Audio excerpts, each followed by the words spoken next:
کیا لوگ یہ خیال کیے ہوئے ہیں کہ صرف یہ کہنے سے کہ ہم ایمان لے آئے چھوڑ دیے جائیں گے اور ان کی آزمائش نہیں کی جائے گی؟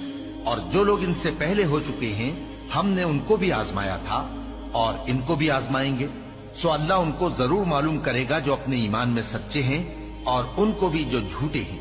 کیا آپ نے کبھی سوچا نیک لوگ کیوں روتے ہیں؟ جو 5 وقت نماز ادا کرتے ہیں، صدقہ دیتے ہیں، حلال کماتے ہیں، گناہوں سے بچتے ہیں، انہیں ہی زندگی کے سب سے بڑے امتحان کیوں ملتے ہیں؟ ایمان صرف زبان کا اقرار نہیں، یہ ایک وعدہ ہے، ایک امتحان ہے، اور ہر عظیم بندے کو اللہ نے کسی نہ کسی درد سے گزارا ہے۔ جیسا کہ حضرت یعقوب علیہ السلام نے اپنے بیٹے یوسف علیہ السلام کی جدائی میں آنکھیں کھو دیں، لیکن اللہ کی رحمت سے مایوس نہیں ہوئے۔ حضرت ایوب علیہ السلام نے برسوں کی بیماری میں صبر کیا۔ رسول اللہ صلی اللہ علیہ وسلم نے فرمایا، مجھے اللہ کی راہ میں سب سے زیادہ اذیت دی گئی اور میں وہ کچھ سہ چکا ہوں جو کوئی اور نہ سہ سکا۔